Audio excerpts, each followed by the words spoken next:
Voltamos com o nosso Tome Ciência, dedicado à Amazônia, e que nesse programa discutimos sobre águas em geral.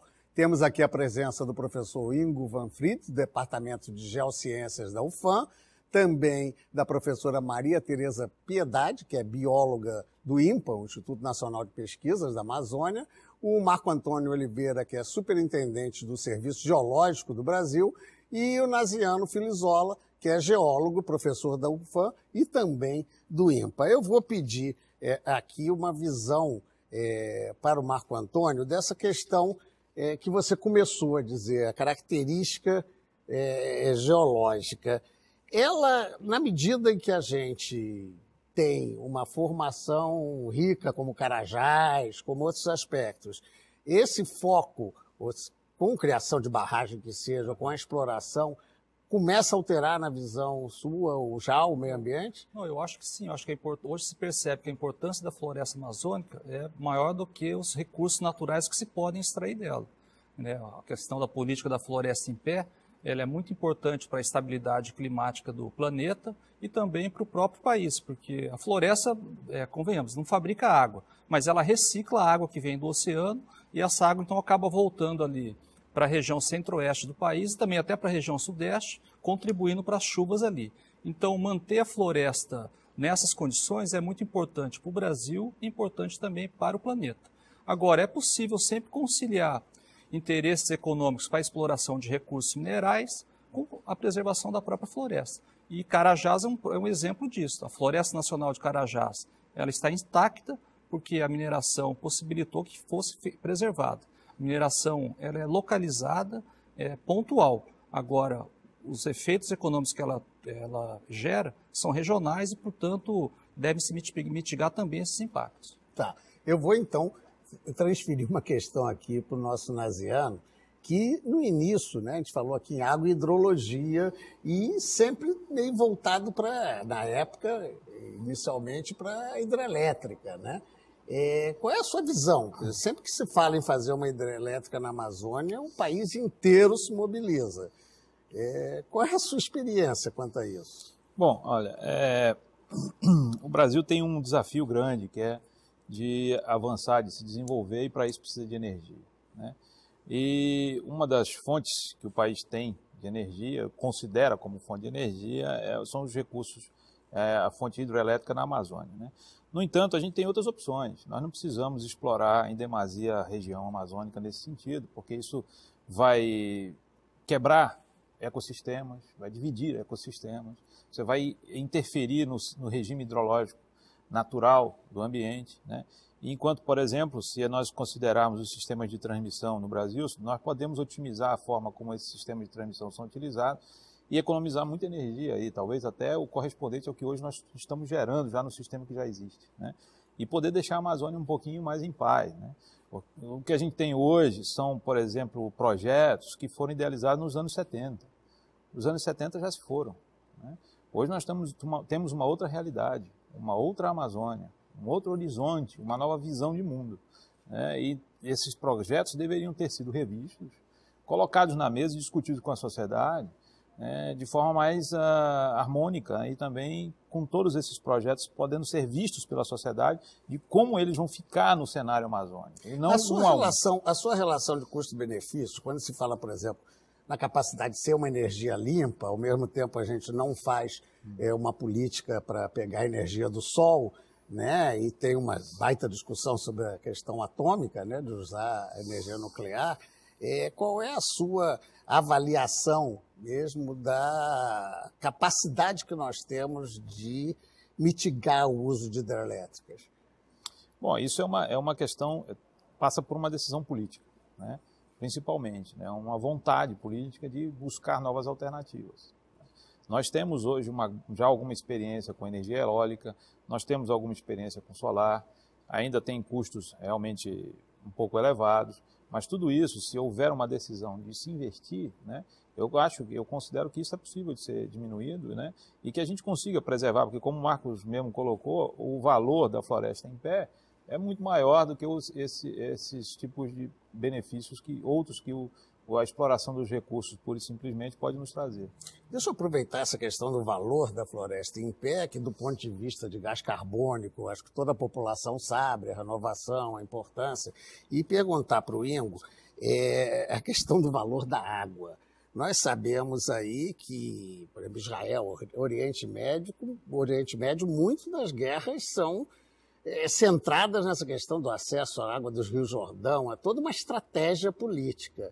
Como considerar a água desse aquífero, que é bem maior, às vezes, até que a água da superfície, né?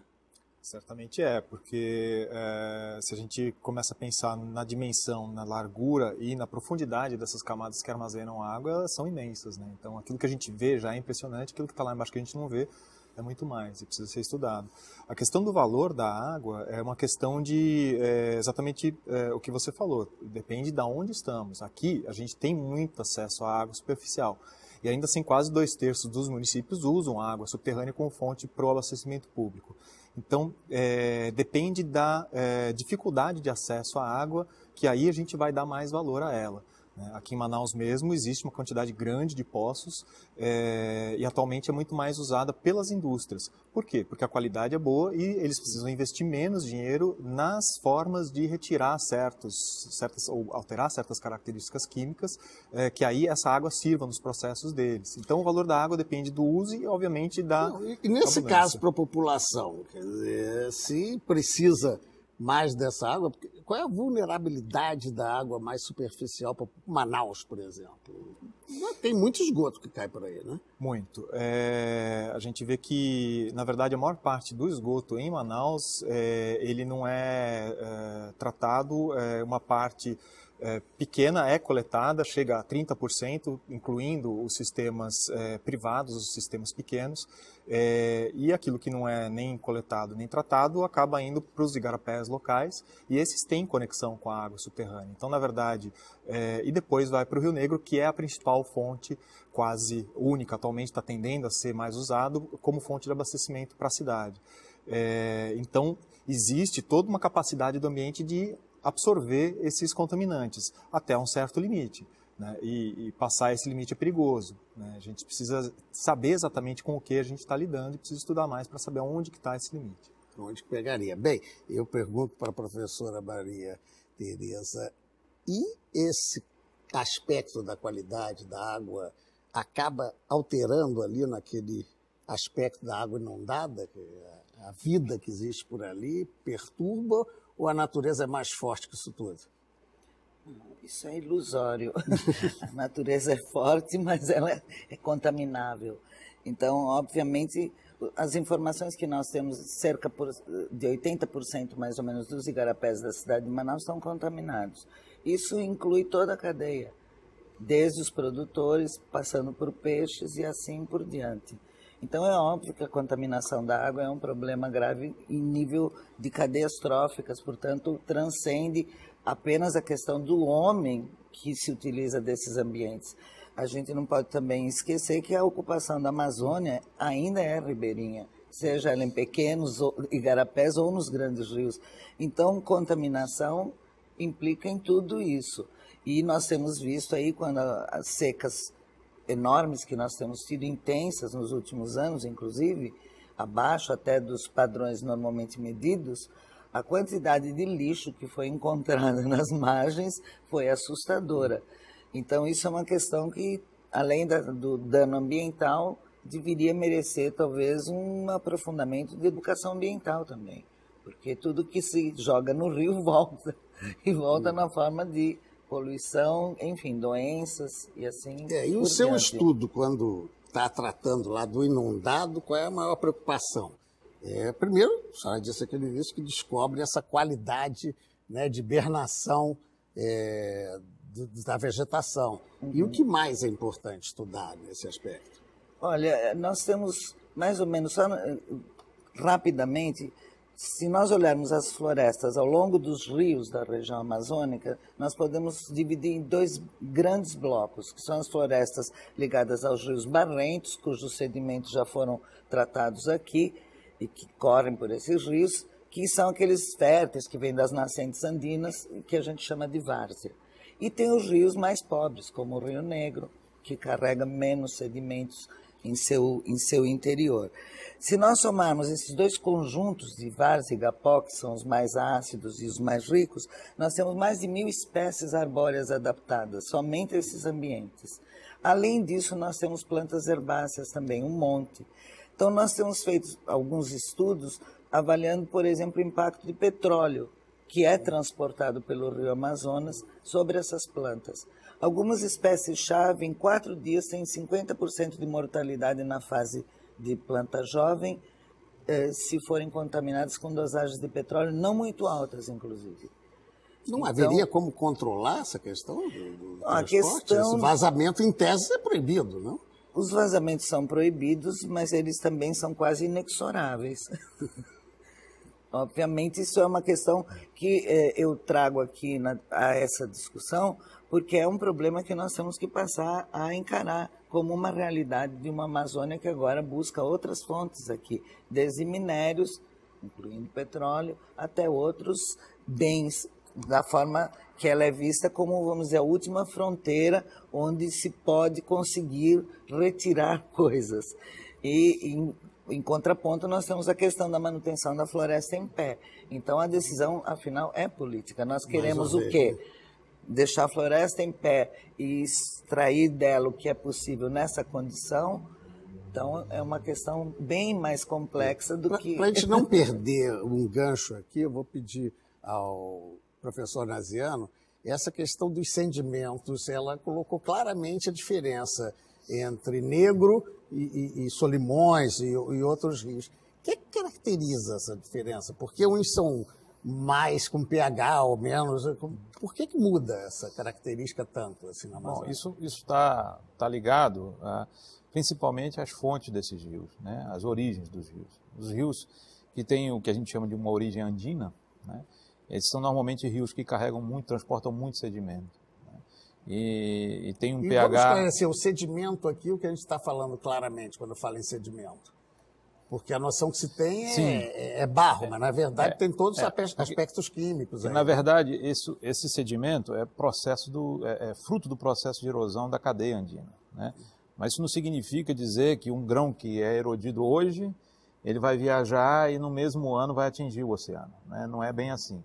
Nós temos zonas de deposição, zonas de sedimentação interna na bacia, zonas que estão suscetíveis a ressuspender esse sedimento e ele segue viajando até chegar à foz. Então, a idade mais ou menos que a gente tem aí hoje está variando por volta de 10 milhões de anos, ou seja, um sedimento que foi erodido há 10 milhões de anos atrás está chegando hoje na foz do Amazonas, aproximadamente. Né? Então, e esses rios que transportam esse material, preferencialmente, né, material andino, estão conectados com seus formadores, seus principais formadores estão vindo dos Andes. Basicamente, hoje nós temos o Solimões, o Amazonas, portanto, e o Madeira. Né? Esses são os dois grandes rios andinos que nós temos na bacia amazônica e responsáveis por cerca de 95% de todo o sedimento que a bacia produz e que chega até o oceano. E a utilidade desse sedimento, em que sentido? Aí seria Bom, a principal delas, para o caso da bacia como ela está hoje, é o transporte de nutrientes, né? Que mantém o ciclo de vida dentro da bacia amazônica. Né? Então, quando você tem uma interrupção do transporte desse sedimento, ele, vamos dizer, fica bloqueado por um reservatório ou coisa parecida, né? Então, você exatamente, você diminui a capacidade desse nutriente chegar a áreas que normalmente chegariam. E aí, não chegando esses nutrientes, eles não alimentam, não servem de base para a base da cadeia, não alimentam a base da cadeia e vão, aos poucos, diminuindo as espécies, a quantidade, ou, por exemplo, o estoque de peixe, né? É uma possibilidade. Né? Também alterando vegetação. Exatamente. Também alterando. Já os rios de água preta, ou também de água clara, normalmente têm origem ou em áreas muito arenosas, ou terrenos muito antigos, né? Ao contrário dos rios que transportam muito sedimento, que são terrenos mais novos, geologicamente falando. Então, por exemplo, o caso dos rios de água preta ou do rio de água clara, como o Tapajós, são rios que nascem nos escudos, que são antigos, são de terrenos pré-cambrianos, né, já de quase bilhões de anos aí. Então, esses terrenos antigos já foram erodidos, já transportaram material. Hoje já não tem mais tanta coisa assim para transportar. Então, o transporte de material em suspensão, que é o que a gente está chamando aqui de sedimento, é muito pequeno. Né? Só para você ter uma ideia, enquanto o Madeira está transportando uma média de 500 miligramas por litro, né? Tá? Um rio como o Negro transporta em média 20, 25 miligramas por litro. É uma diferença bastante grande. Bem, professora, eu já sei que você já quer falar, mas vamos fazer um pequeno intervalo. Eu prometo que volto lhe dando a palavra, perfeito? Um instantinho só que a gente volta já já.